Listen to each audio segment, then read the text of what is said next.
नमस्कार। सबसे पहले सिविल मार्गदर्शन के इस ऑनलाइन प्लेटफॉर्म पर आपका हार्दिक स्वागत करता हूं। और इकोनॉमिक सर्वे के अपन 4 चैप्टर कंप्लीट कर चुके हैं। 5वां चैप्टर हमारा चल रहा है जो कि इंडस्ट्रियल सेक्टर पर आधारित है। इसका भी एक सेशन कंप्लीट हो चुका है और आज अपन स्टार्ट करेंगे इसका दूसरा सेशन। और कुछ महत्वपूर्ण जो स्कीम्स हैं राज्य सरकार द्वारा या केंद्र सरकार के द्वारा और जो भी प्रोग्राम चलाए गए हैं इंडस्ट्रियल सेक्टर को बूम करने के लिए, इसकी ग्रोथ के लिए, उन सब के बारे में अपन आज चर्चा करेंगे। ठीक है, तो चलिए देखते हैं आज का पहला क्वेश्चन।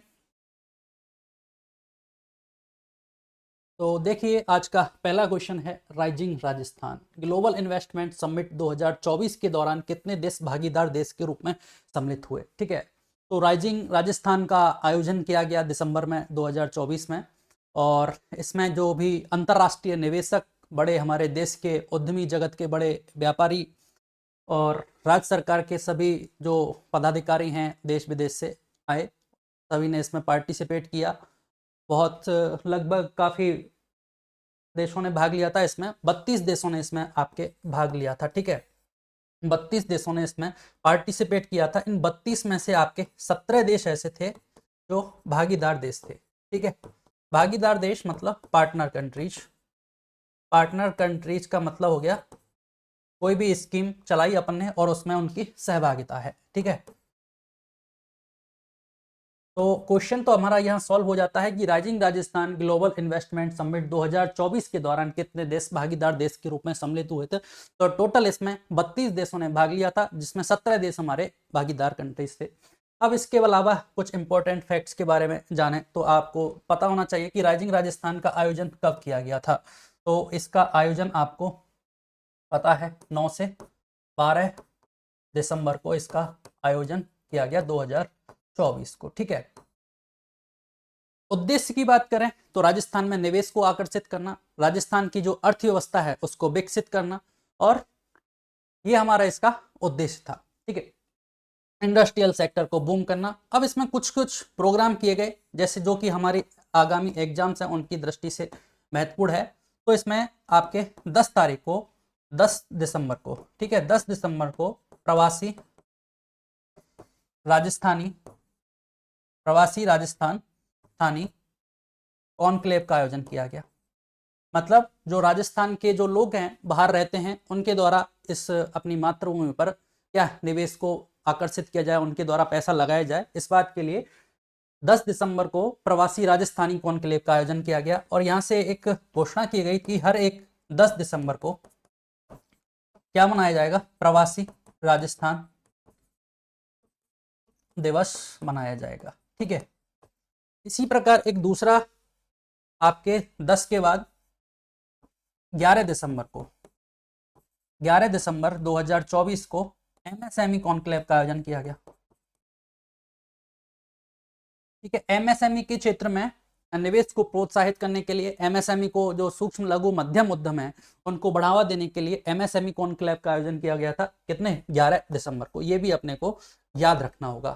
तो कुछ कुल मिला के बात ये रही। तो आगे और भी फैक्ट देखें जैसे इसमें, तो इस तरह से इसमें टोटल 35 लाख करोड़ रुपए के एमओयू साइन हुए थे। ठीक है, टोटल पूछा जाए कि राइजिंग राजस्थान के दौरान कितने लाख करोड़ के एमओयू साइन हुए, तो 35 लाख करोड़ के हुए, जिसमें सबसे ज्यादा जो निवेश आकर्षित हुआ वो ऊर्जा के क्षेत्र में, दूसरा आपके विनिर्माण के क्षेत्र में, और तीसरा आपके खनन क्षेत्र में। ये सारे कुल कुछ फैक्ट है जो अपने को याद रखने होंगे। तो एक बार स्टार्टिंग से बात करते हैं, कब आयोजन किया गया राइजिंग राजस्थान का। तो 9 से 12 दिसंबर 2024 को आयोजन किया गया था। उद्देश्य क्या था, राज्य में निवेश को आकर्षित करना था। ठीक है, कुछ इंपॉर्टेंट मीटिंग्स हुई जिसमें हमारे लिए आगामी एग्जाम की परीक्षा से इंपॉर्टेंट है कि प्रवासी राजस्थानी कॉन्क्लेव का आयोजन कब किया गया था, तो आपके 10 दिसंबर को किया गया। 11 दिसंबर को एमएसएमई कॉन्क्लेव का आयोजन किया गया। फाइनली इस तरह से इसमें टोटल 35 लाख करोड़ के एमओयू साइन हुए, जिसमें सर्वाधिक ऊर्जा के क्षेत्र में, दूसरा विनिर्माण और तीसरा खनन क्षेत्र में हमारा ये इन्वेस्टमेंट के लिए हुआ एमओयू साइन। ठीक है, तो यहाँ से आप देख लीजिए कुल टोटल 32 कंट्रीज ने भाग लिया था, जिसमें से पार्टनर कंट्रीज कितने थे हमारे, 17 थे। तो ये हमारा ऑप्शन बी राइट आंसर हो जाएगा। तो ये राइजिंग राजस्थान के बारे में कुछ बातें थी, इसको हमें याद रखना होगा। चलिए नेक्स्ट क्वेश्चन देखते हैं। असम्मिलित युग्म की पहचान के लिए औद्योगिक क्षेत्र दे रखे हैं, जिला दे रखा है। तो इसमें दे रखा है माथासूला, मुरना, चड़ुवाल और बोरनाड़ा। तो सबसे पहले मैं आपको बता दूं 2024-25 के बजट में राजस्थान सरकार ने कुल 5 औद्योगिक क्षेत्रों की घोषणा की थी, जिसमें से आपका एक कौन सा है, माथासूला। माथासूला ये कहाँ पे है, ये आपके जयपुर में है, ठीक है, इसको याद रखना होगा। माथासूला के बाद दूसरा है मुरना, रयारा है, तो मुरना ये कहाँ पे हो गया, आपका राजसमंद में हो गया, ठीक है। तीसरा है आपका चड़ुवाल। ये तीनों एग्जाम की दृष्टि से बहुत महत्वपूर्ण है। चड़ुवाल आपका सिरोही जिले में है, ठीक है, तो यहां से देख लीजिए आप। और बोरनाड़ा विस्तार चौथा है आपका बोरनाड़ा, ये तो सबको पता ही है, बोरनाड़ा तो कहाँ पे है, जोधपुर में है। और जो आपका पांचवा था वो है गणेश्वर। गणेश्वर कहाँ है, ये सबको पता है, गणेश्वर सीकर में है, ठीक है। तो इस तरह से ये 5 औद्योगिक क्षेत्र सरकार के द्वारा घोषणा की गई। ये जो 3 है, माथासूला, मुरना और चड़ुवाल, हमारे लिए बहुत इंपॉर्टेंट है एग्जाम की दृष्टि से, हमें पता होना चाहिए। माथासूला जयपुर में है, मुरना राजसमंद में है और चड़ुवाल सिरोही डिस्ट्रिक्ट में है, ना कि उदयपुर में है। तो असम्मिलित युग्म देख लीजिए, माथासूला जयपुर राइट, मुरना राजसमंद राइट, चड़ुवाल उदयपुर ये गलत है, चड़ुवाल आपके सिरोही डिस्ट्रिक्ट में आता है। गणेश्वर सीकर सबको पता है, बोरनाड़ा जोधपुर आसाम है। 3 ही हैं जो एग्जाम की दृष्टि से पूछे जा सकते हैं, ठीक है।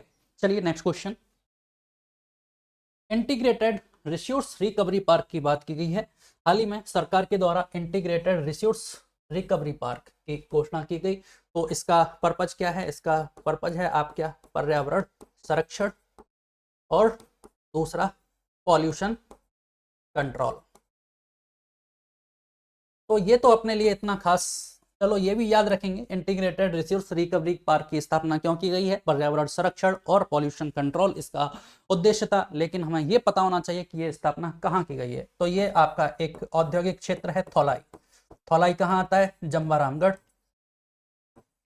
जम्बारामगढ़ और आपका जिला जयपुर। तो क्वेश्चन किसी भी तरह से पूछा जा सकता है, हो सकता है आपको ऑप्शन में केवल थौलाई मिल जाए, हो सकता है थौलाई ना देके जम्बारामगढ़ दे दें और जयपुर भी देते हैं। तो 3 हमें याद होना चाहिए कि थौलाई एक औद्योगिक क्षेत्र कहाँ पे है, जम्बारामगढ़ जयपुर में है। वहां इंटीग्रेटेड रिसोर्स रिकवरी पार्क की स्थापना की गई है, जिसका उद्देश्य पर्यावरण संरक्षण और पॉल्यूशन कंट्रोल है, ठीक है। और भी यहाँ से आप देखिए, खारा बीकानेर में स्थित है और खारा बीकानेर का संबंध आपको पता होना चाहिए। क्या है खारा बीकानेर में, आपके सिरेमिक कॉम्प्लेक्स है, सिरेमिक कॉम्प्लेक्स है, ठीक है। और आपके नीमराणा अलवर में एक औद्योगिक क्षेत्र है, थौलाई की बात हो चुकी है। बोरनाड़ा जोधपुर अपने आप में इंपॉर्टेंट है, चाहे मेडटेक मेडिकल डिवाइसेस पार्क की बात करें, चाहे हस्तशिल्प पार्क की बात करें, तो इस तरह से बोरनाड़ा भी इंपॉर्टेंट है। तो यहाँ से अभी के लिए याद रखना है इंटीग्रेटेड रिसोर्स रिकवरी पार्क, जिसकी स्थापना थौलाई जम्बारामगढ़ जयपुर में की गई है, ठीक है। चलिए नेक्स्ट क्वेश्चन देखते हैं।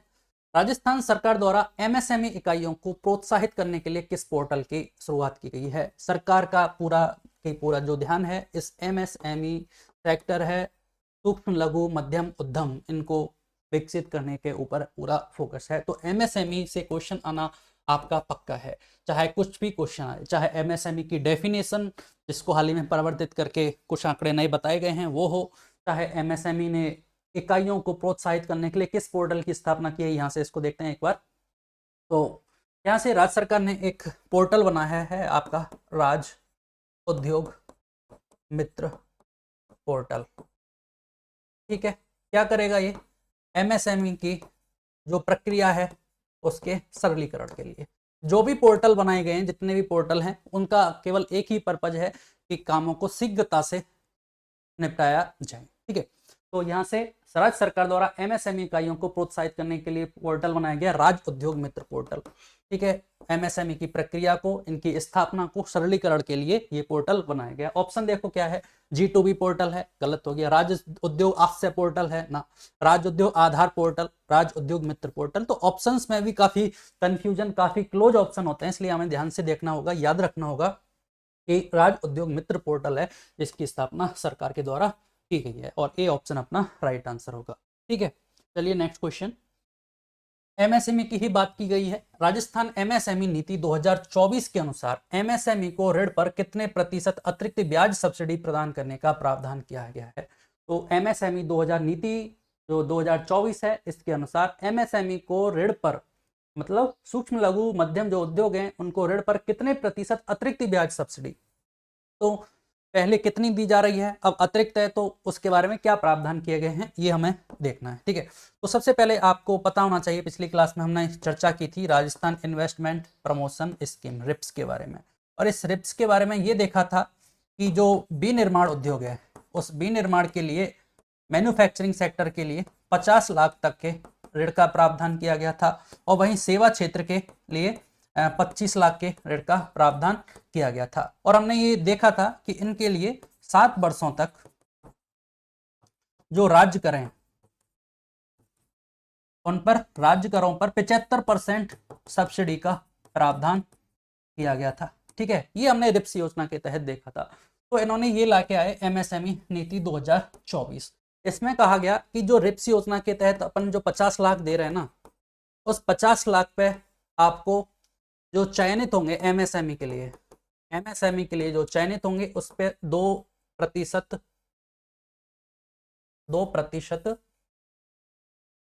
अतिरिक्त सब्सिडी देंगे। ये इस क्वेश्चन हमसे पूछा गया है कि एमएसएमई के लिए कितनी अतिरिक्त सब्सिडी का प्रावधान किया गया है। तो यहाँ से आपको 75% सब्सिडी मिल रही थी 7 वर्षों तक राज्य करों पर, विनिर्माण के क्षेत्र में 50 लाख, जो सेवा क्षेत्र में 25 लाख था। तो इसमें 50 लाख तक चयनित जो होंगे एमएसएमई के लिए, उनके लिए 2% अतिरिक्त सब्सिडी का प्रावधान किया गया है। तो चलिए अगला क्वेश्चन देखते हैं आज का अपना, क्वेश्चन नंबर 20 है। ठीक है, तो क्वेश्चन कहता है राजस्थान एमएसएमई नीति 2024 के अनुसार उन्नत प्रौद्योगिकी और सॉफ्टवेयर अपनाने के लिए अधिकतम कितना अनुदान दिया जाएगा।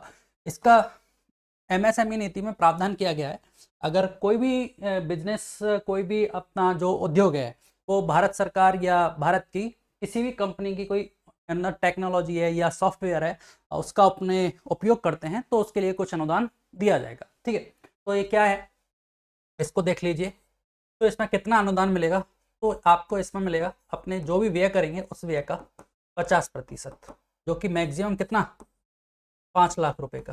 ठीक है, ये प्रावधान किया गया है। अगर हम कोई भी उन्नत प्रौद्योगिकी और सॉफ्टवेयर को अपनाते हैं तो कितना प्रावधान है, 5 लाख रुपए का प्रावधान है। ठीक है, सी ऑप्शन हमारा राइट आंसर हो जाएगा। अब हमें यहाँ से देखना होगा इसके अलावा एमएसएमई की इस नीति में कुछ और भी प्रावधान किए गए हैं। तो दूसरा जो प्रावधान है वो ये है कि आप अपने बिजनेस में डिजिटलाइजेशन को अपनाते हैं। ठीक है, तो अगर डिजिटलाइजेशन को अपनाते हैं तो इसके अंतर्गत 50,000 रुपए की अनुदान राशि दी जाएगी। दूसरी बात यह है, अगला है ई कॉमर्स। अगर आप अपने प्रोडक्ट को ई कॉमर्स की सहायता से बेचोगे तो उसके लिए 50,000 रुपए का फिर आपके लिए इसमें मदद की जाएगी अनुदान राशि, ये भी प्रावधान है। अगला एक और याद रखना होगा, अगर आप एनएसई जो कि नेशनल स्टॉक एक्सचेंज और बीएसई बॉम्बे स्टॉक एक्सचेंज से क्या प्राप्त करते हैं, ऋण इक्विटी प्राप्त करते हैं तो इसके लिए आपको 15 लाख रुपए की सहायता। ठीक है, इतनी 15 लाख रुपए की। तो ये कुछ बातें हैं इस नीति के तहत जो कि प्रावधान किए गए हैं। सबसे पहला, उन्नत प्रौद्योगिकी टेक्नोलॉजी को अपनाने के लिए व्यय का 50%, जो कि मैक्सिमम कितना होगा 5 लाख रुपए तक आपको मिल जाएगा, जो भी इसमें से कम होगा वो मिलेगा। वहीं डिजिटलाइजेशन को अपनाने के लिए 50,000, ई कॉमर्स के लिए 50,000 का है अनुदान, और एनएसई और बीएसई के तहत ऋण इक्विटी प्राप्त करते हैं तो अपने के लिए कितना 15 लाख के अनुदान का प्रावधान है। थोड़ा सा एक पॉइंट और देख लेते हैं भाई, एमएसएमई नीति कब तक प्रभावी रहेगी, ये आपके 31 मार्च 2029 तक प्रभावी रहेगी। ठीक है, 2024 की नीति है और फाइनल कब तक, 31 मार्च 2029 तक ये प्रभावी रहेगी। चलिए नेक्स्ट क्वेश्चन देखते हैं। अगला क्वेश्चन, एमएसएमई की नवीनतम परिभाषा के अनुसार एक लघु उद्यम में निवेश की अधिकतम सीमा क्या है। तो एक्चुअली जैसे एमएसएमई इसका नाम है, ठीक है, तो इसमें 3 तरह के उद्यम है, सूक्ष्म, लघु और माइक्रो, स्मॉल और मीडियम। ठीक है, तो इन 3 में इसको डिवाइड करने का जो किस आधार पर, पैसे के आधार पर इसको डिवाइड किया गया है कि इसमें कितना निवेश किया जाएगा, उसमें कितने का कारोबार है, उसके आधार पर इसको डिवाइड किया जाता है। तो एक्चुअली में जो एमएसएमई की नई परिभाषा आई है, एमएसएमई की जो नई परिभाषा आई है वो आपकी 1 अप्रैल 2025 से लागू है। ठीक है, इस बार के बजट में ये प्रावधान इसमें किए गए हैं। तो पहला इसके अंतर्गत हमारा जो उद्योग है वो आपको पता है सूक्ष्म है, दूसरा है लघु, और तीसरा सूक्ष्म लघु और मध्यम। ठीक है, माइक्रो, स्मॉल और मीडियम। अब इसमें पहली बात देखेंगे हम निवेश की, कितना निवेश का प्रावधान है, और दूसरा है निवेश के अलावा आपका कारोबार। ठीक है, कितने का निवेश किया गया, इन्वेस्टमेंट कितना है, और कारोबार आपका टर्नओवर कितना रहा है, पूरे साल भर के दौरान मनी का फ्लो कितना रहा है, कितना सर्कुलेशन रहा है, इसके आधार पर इसमें बात की गई है। तो देखिए, सबसे पहले बात करते हैं आपके सूक्ष्म लघु सूक्ष्म उद्योग की। तो सूक्ष्म उद्योग में प्रावधान किया गया है आपके कितना, 2.5 करोड़।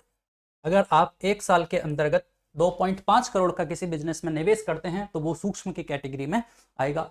वहीं लघु की बात करें, लघु ये 2.5 है, तो लघु के लिए 25 करोड़ का प्रावधान है। और वहीं मध्यम के लिए ये कितना हो जाता है, ये आपका 125 करोड़ हो जाता है। तो आसानी से याद रख सकते हैं, 2.5 करोड़, 2.5, 25 करोड़ और 125 करोड़। अब वहीं कारोबार की बात करेंगे, कारोबार का कितना रखा गया भाई, तो आपने 2.5 करोड़ का निवेश किया और इसका 4 गुना बिजनेस किया, टोटल मतलब कितना, 10 करोड़ रुपए का एक साल में फिल होगा। तो इसके तहत कारोबार 10 करोड़ रुपए है। वहीं इसका 25 इंटू 4 तो ये 100 करोड़ रुपए हो जाएगा, और वहीं इसमें 125 इंटू 4 कितना, 500 करोड़ रुपए ये हो जाता है।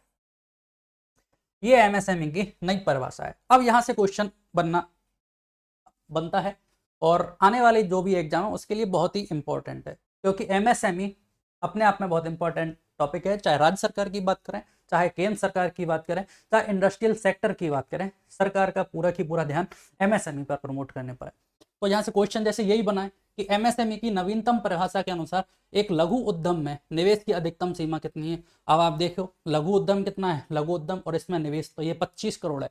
एक्चुअली ये क्वेश्चन पुरानी डेफिनेशन के अनुसार है, तो इसका जो राइट आंसर होगा इस क्वेश्चन का आज की डेट में वो बनेगा 25 करोड़ रुपए। ठीक है, तो इस तरह से स्टेटमेंट फॉर्मेट में भी क्वेश्चन बन सकता है। ये तो बहुत सिंपल क्वेश्चन है। वो कहेगा कि सूक्ष्म उद्योग के लिए निवेश की सीमा 2.5 करोड़ है। फिर वो कहेगा अगला स्टेटमेंट कि मध्यम उद्योग के लिए कारोबार अधिकतम 500 करोड़ तक होना चाहिए। तो इस तरह से हमें ये टेबल फॉर्मेट में याद रखना है, बहुत सिंपल है। 2.5, 25 और 125, इधर तो 25 चल ही रहा है, 2.5, 25 और 125। आगे इसका जो कारोबार है उसको 4 गुना किया गया है, 10 करोड़, 100 करोड़ और 500 करोड़। यहाँ से हमें याद रखना होगा। चलिए नेक्स्ट क्वेश्चन देखते हैं। निम्नलिखित में से किस वर्ष सूक्ष्म लघु और मध्यम उद्यम का विकास अधिनियम पारित किया गया। तो ये पूछ रहा है एमएसएमई का जो उद्यम विकास अधिनियम है वो कब पारित किया गया। तो यहाँ से देख लेते हैं, एमएसएमई का जो उद्यम का विकास अधिनियम है, ये जो आपका विकास अधिनियम है ये 2006 में पारित किया गया था। कब, 2006 में। ये हमें याद रखना होगा। इसके तहत क्या प्रावधान किया गया, इसके तहत जो आपके एमएसएमई में जो विलंबित भुगतान थे,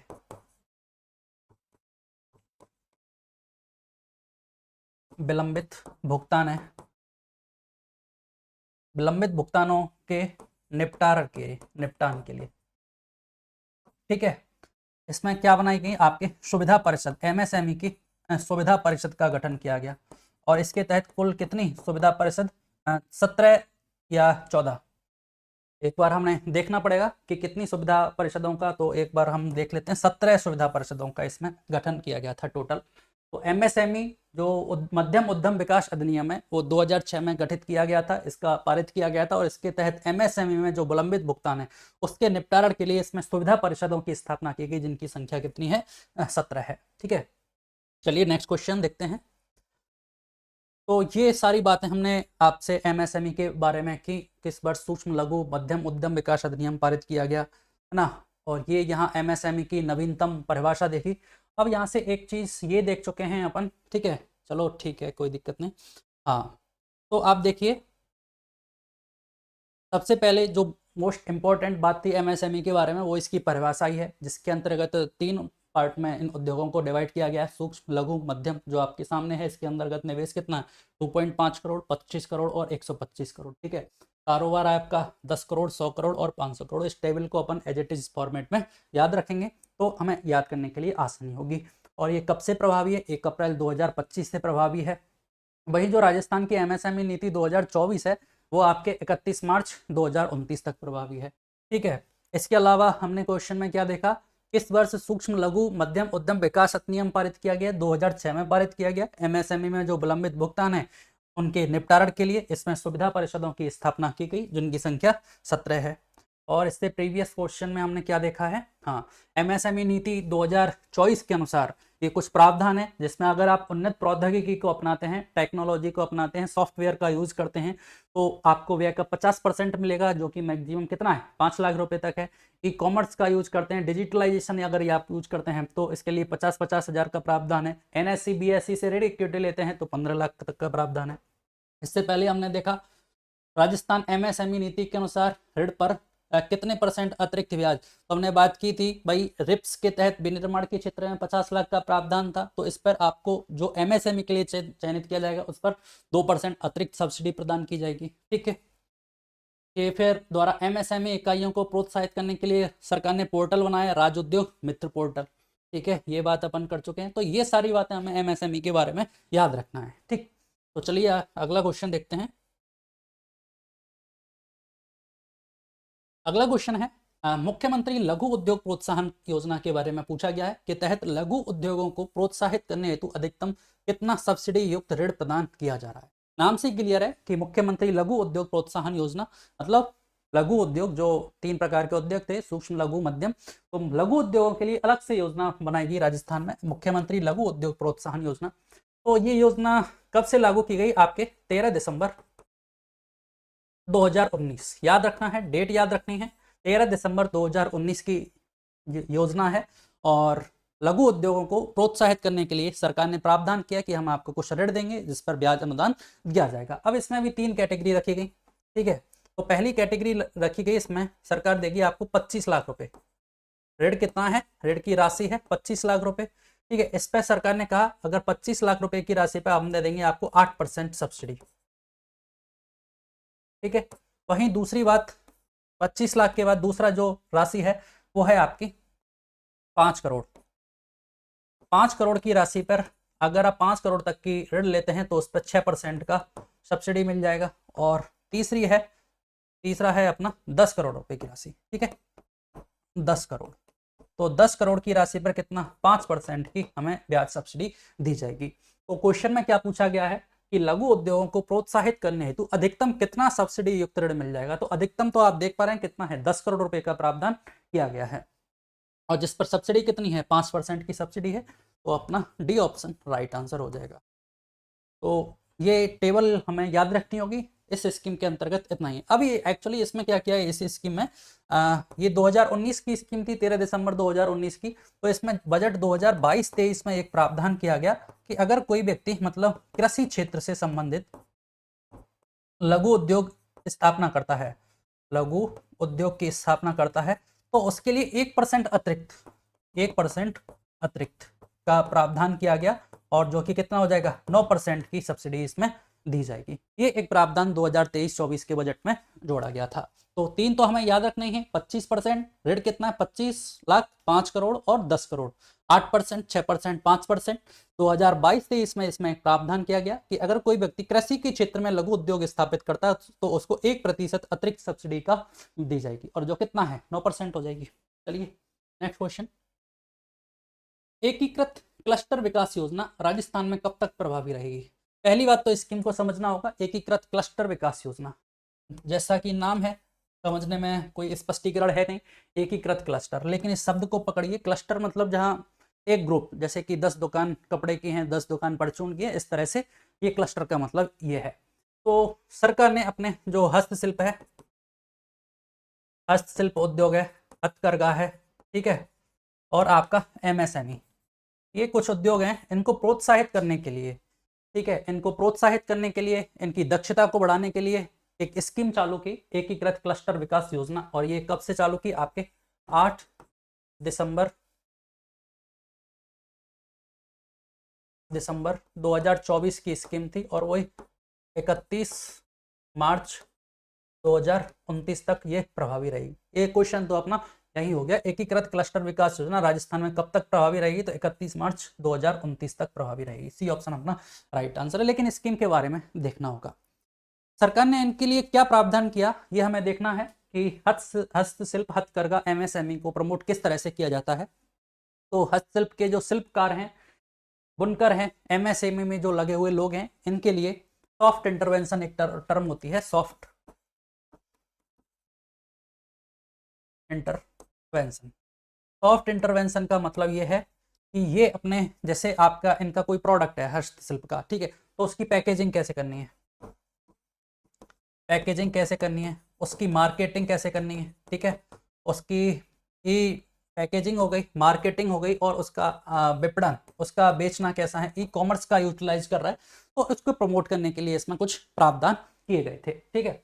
तो ये सॉफ्ट इंटरवेंशन है। फिर इनके लिए कच्चे माल का प्रावधान किए गए, भाई इनको कच्चा जो माल है वो आसानी से उपलब्ध हो जाए, ठीक है। उसके अलावा सीएफसी मतलब कॉमन फैसिलिटी सेंटर्स बनाए गए। कॉमन फैसिलिटी सेंटर्स मतलब इन लोगों की जो आम समस्या है, आम जीवन की, बिजनेस से रिलेटेड, उनकी समस्याओं का समाधान एक जगह पर हो जाए, तो इसके लिए कॉमन फैसिलिटी सेंटर्स बनाए गए। तो इस तरह का इनके लिए कुछ प्रावधान इस योजना के तहत किया गया है। तो आप देख पा रहे हैं स्कीम कब से प्रभावी है, 8 दिसंबर 2024 से 31 मार्च 2029 तक ये प्रभावी रहेगी। हस्तशिल्प हथकरघा एमएसएमई को प्रमोट करने के लिए, इनके लिए पैकेजिंग आसानी हो, इस तरह से मार्केटिंग कैसे करनी है, इनको विपणन कैसे करना है, ठीक है, इनके लिए कच्चे माल का आसानी से उपलब्ध हो, कॉमन फैसिलिटी सेंटर्स की स्थापना करना, ये सारी चीजें इस स्कीम के अंतर्गत सम्मिलित किए गए हैं। चलिए नेक्स्ट क्वेश्चन देखते हैं। उद्यम पंजीकरण पोर्टल कब लॉन्च किया गया? नाम से क्लियर है, उद्यम मतलब उद्योग, पंजीकरण उसका रजिस्ट्रेशन कराना है, उसके लिए पोर्टल बना दिया गया, क्योंकि एमएसएमई मंत्रालय के द्वारा ये बनाया गया। पहले बात तो ये किसके द्वारा? एमएसएमई मंत्रालय के द्वारा,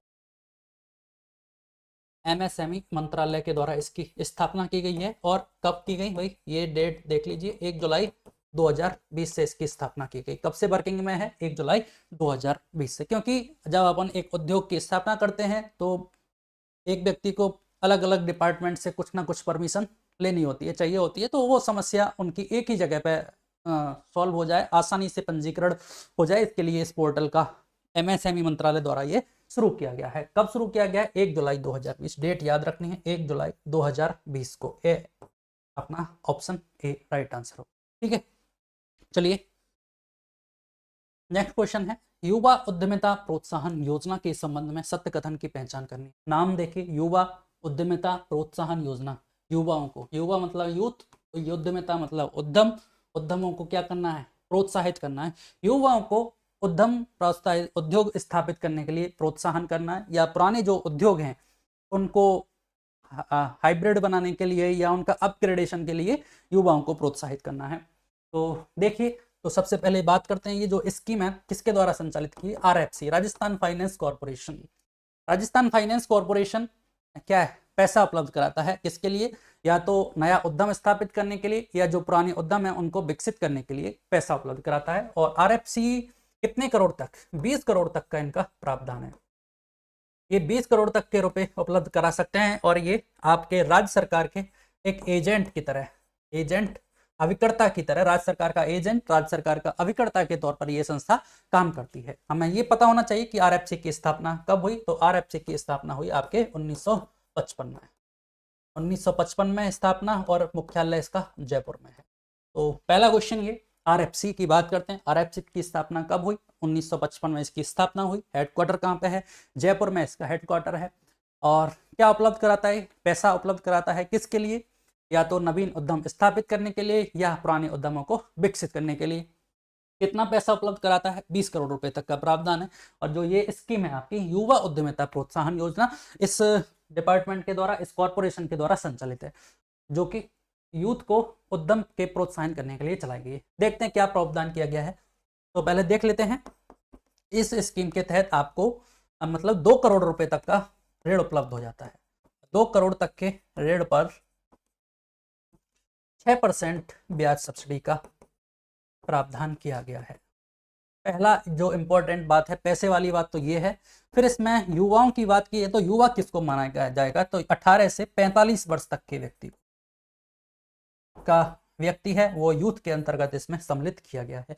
जो इम्पोर्टेंट बात है वो दोनों की दोनों इस स्कीम से रिलेटेड यही है कि युवाओं को उद्यम के क्षेत्र में प्रोत्साहन करने के लिए जो 18 से 45 वर्ष जिनकी आयु है उनको इससे लाभान्वित किया जाएगा और उनको 2 करोड़ तक के ऋण पर 6% ब्याज सब्सिडी प्रदान की जाएगी। अब देख लेते हैं क्वेश्चन क्या कहता है। इस योजना का उद्देश्य औद्योगिकीकरण में युवाओं की भागीदारी को प्रोत्साहित करना है। बिल्कुल सही बात है। इस योजना के तहत 1000 इकाइयों को वित्त पोषित करना है। अभी हाल ही में मतलब इसके अंतर्गत जो इस स्कीम का प्रावधान है वो यही है कि हम स्टार्टिंग में 1000 इकाइयां हैं, 1000 उद्योग हैं, उनको इससे लाभान्वित करेंगे। ठीक है। अब ऐसा तो है नहीं कि ये तो मैक्सिमम लिमिट है, 2 करोड़ रुपए की जो लिमिट है मैक्सिमम लिमिट है, जबकि कोई 50,000 लेगा, कोई लाख, 2 लाख, 5 लाख, इस तरह से हमें टोटल 1000 इकाइयों को वित्त पोषित करना है। अगला क्वेश्चन है 35 वर्ष अथवा इससे कम आयु के उद्यमी ही इस योजना का लाभ प्राप्त कर सकते हैं। तो ये गलत हो गया, 35 नहीं, यहाँ कितना है 45 वर्ष है। हमसे पूछा क्या गया, सत्य कथन, मतलब पहला और दूसरा सत्य कथन है। ए ऑप्शन हमारा राइट आंसर। यहाँ 35 की जगह कितना होगा 45। ठीक है। तो ये आपकी युवा उद्यमिता प्रोत्साहन योजना कंप्लीट होती है। चलिए आरएफसी के बारे में हमने साथ में देख लिया। नेक्स्ट क्वेश्चन देखते हैं। Delhi Mumbai industrial corridor DMIC के संबंध में निम्नलिखित में से कौन सा कथन असत्य है। सबसे पहले तो हमें डीएमआईसी के बारे में जानना होगा। डीएमआईसी क्या है।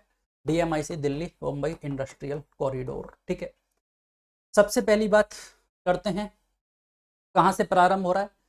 यहाँ actually Delhi Mumbai industrial corridor, industrial नाम से ही क्लियर है, इंडस्ट्रियल वर्ड आ रहा है, मतलब उद्योग क्षेत्र को, उद्योग जगत को अपग्रेड करना है, उसके जो इकोनॉमिक्स में योगदान है उसको बढ़ाना है, उद्योग क्षेत्र को विकसित करना है। तो इसलिए ये कॉरिडोर बनाया जा रहा है कि दिल्ली से मुंबई जो राजधानी है और जो हमारी इकोनॉमिक कैपिटल है मुंबई, इसकी कनेक्टिविटी, शानदार कनेक्टिविटी हो, इसके लिए कॉरिडोर डेवलप किया गया। इसमें अलग अलग राज्यों में इसके विभिन्न औद्योगिक क्षेत्र विकसित किए गए, कुछ नोड्स बनाए गए, कुछ निवेश क्षेत्र बनाए गए हैं। वो क्या क्या इसके अंतर्गत प्रावधान है इसको अपन को देखना होगा। ठीक है।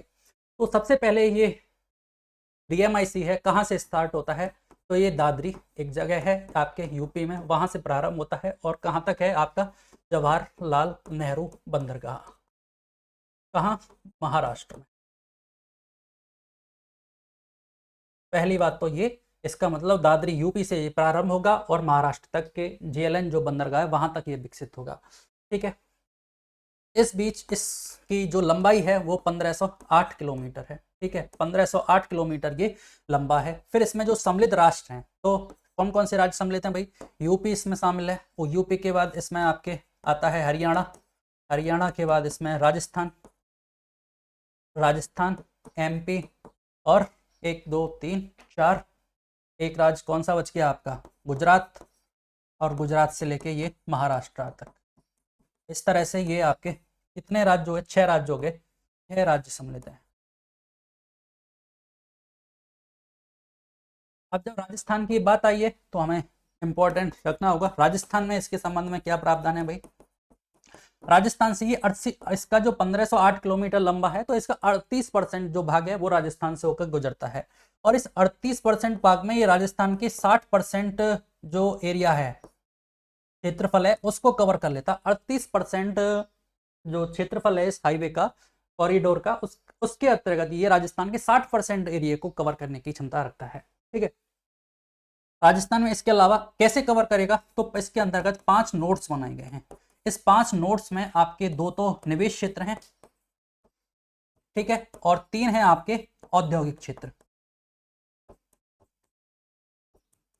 ये बात हमें ध्यान रखनी होगी। अब जब 2 निवेश क्षेत्र की बात की है तो दोनों निवेश क्षेत्र में पर आप पता होना चाहिए कि कौन कौन से हैं, जिसमें से आपका पहला है, पहला जो निवेश क्षेत्र है वो है आपका खुशखेड़ा मेवाड़ी। ठीक है। और दूसरा जो निवेश क्षेत्र है वो आपका किशनगढ़ अजमेर है, ये किशनगढ़ अजमेर, ये 2 निवेश क्षेत्र हैं। वही 3 औद्योगिक क्षेत्र बनाए गए हैं, जिसमें से प्रथम चरण में आपके जोधपुर पाली मारवाड़ है, इसके अलावा आपका जयपुर दौसा है, और तीसरा राजसमंद भीलवाड़ा। इस तरह से 3 औद्योगिक क्षेत्र विकसित किए जा रहे हैं और 2 निवेश क्षेत्र जो कि खुशखेड़ा भिवाड़ी और किशनगढ़ अजमेर है। अब देखिए क्वेश्चन क्या कहता है। पहला स्टेटमेंट दिया, यह भारत के 6 राज्यों से होकर गुजरता है। बिल्कुल हमने देखा, यूपी से प्रारंभ होता है और जेएलएन जवाहरलाल नेहरू बंदरगाह महाराष्ट्र तक ये है। और इस बीच ये 1508 किलोमीटर है जो 6 राज्यों से होकर गुजरता है। आपके बाद यूपी, यूपी के बाद आपका हरियाणा, हरियाणा के बाद आप राजस्थान, राजस्थान से मध्य प्रदेश, गुजरात और महाराष्ट्र। ये 6 राज्य इसमें सम्मिलित है। बिल्कुल ठीक है। परियोजना की कुल लंबाई 1504 किलोमीटर है। ठीक है, 1504 कर लीजिए इसको 8 की जगह, 1504 किलोमीटर।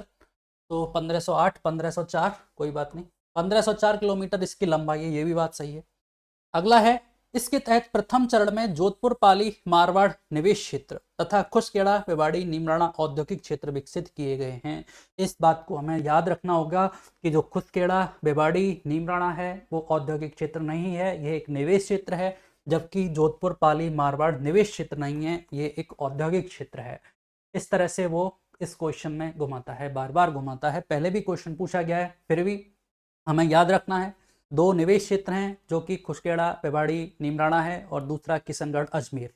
वहीं 3 औद्योगिक क्षेत्र हैं जिसमें से पहले चरण में जोधपुर, पाली, मारवाड़, दूसरा आपका जयपुर और दौसा, तीसरा राजसमंद, भीलवाड़ा। 3 इसके अंतर्गत औद्योगिक क्षेत्र विकसित किए गए हैं।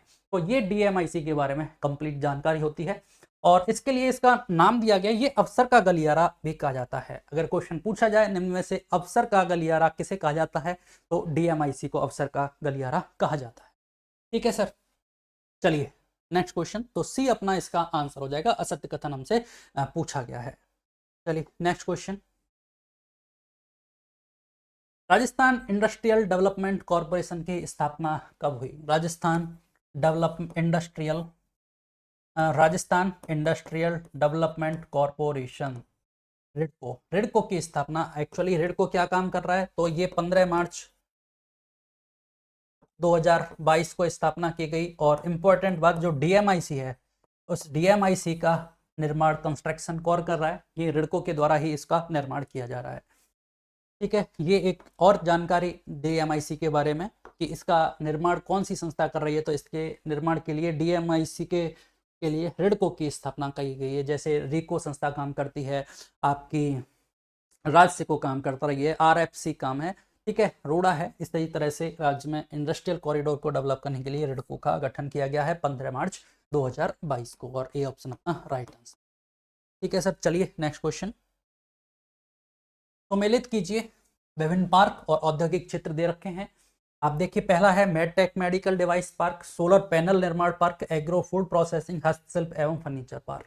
आप इधर देख रहे हैं औद्योगिक क्षेत्र दे रखा है, बोरनाड़ा जोधपुर, काकाड़ी जोधपुर, तिवरी जोधपुर और बगरू जयपुर। बहुत शानदार क्वेश्चन है क्योंकि आपके सामने 3 जोधपुर दे रखे हैं, तो इसलिए याद करना, अगर हम सिंपल याद कर लेते हैं कि मेडटेक मेडिकल डिवाइसेस पार्क कहाँ पे है, तो जोधपुर।